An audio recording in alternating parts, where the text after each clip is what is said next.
At my birthday dinner, I should have been the happiest man in the world. My friends, my family, even my in-laws were all there at the long oak table of my favorite restaurant. The warm glow of candles, the clinking of glasses, the smell of roasted garlic and buttered bread, everything was perfect. Or at least, it should have been. But all night, my wife, Emma, kept her head bent toward her lap. Her fingers moved quickly, secretly, under the tablecloth.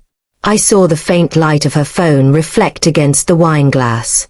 She thought no one noticed. But I did. At first, I told myself I was overthinking. Maybe she was checking on our babysitter. Maybe it was work. But the way she smiled, that sly, half-hidden smile reserved for something she didn't want me to see, it pierced through me. Every laugh she gave the screen was another cut. And every time I tried to catch her eye, she looked away. I forced a smile as my parents gave their toast. My father said, "To my son, the man we're proud of." Everyone clapped. Everyone cheered. But all I could hear was the sound of her nails tapping against glass, a rhythm meant for someone else. Dinner went on, but my appetite didn't. My plate sat nearly full while everyone else enjoyed course after course. Emma barely touched her food too, her fork in one hand, her phone in the other, hidden beneath the table as if I couldn't see. I felt anger boiling, but more than anger, I felt hollow. A birthday is supposed to remind you of love, of being cherished. Yet here I was, ignored, dismissed, invisible next to a glowing screen.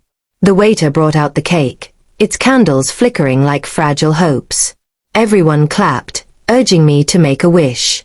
I stared at those tiny flames, and in that moment, I didn't wish for wealth or success. I wished for the truth.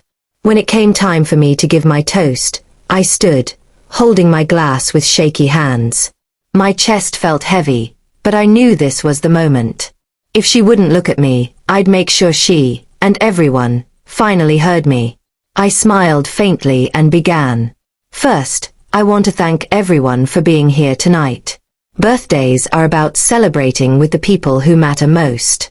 They're about love, loyalty, and presence. My eyes lingered on Emma, who was once again glancing down at her lap. I raised my voice, my words steady. But what happens when the person sitting right beside you isn't really here at all? What happens when the one who's supposed to love you most can't even put their phone down long enough to share a meal on your birthday? The table went quiet. Forks froze mid-air. Emma's hand jerked back from under the table, her phone slipping and clattering to the floor. Gasps filled the air. I continued, my throat tightening, but my voice growing stronger. I don't need gifts. I don't need cake. All I ever wanted was your attention, your respect, your love. But it seems, someone else is getting that instead. Emma's face flushed crimson. Her friends exchanged awkward glances. My mother covered her mouth. My father shook his head in disappointment. The silence grew heavier than any words could. I raised my glass high. So here's my toast. To the truth we can no longer hide. To the love that slipped away while no one was looking. And to the birthday I'll never forget, not because of the joy, but because it opened my eyes. I downed the wine, set the glass down, and sat. No one clapped. No one moved. The only sound was Emma's quiet breath, shaky, as her phone screen lit up once more, the last nail in the coffin.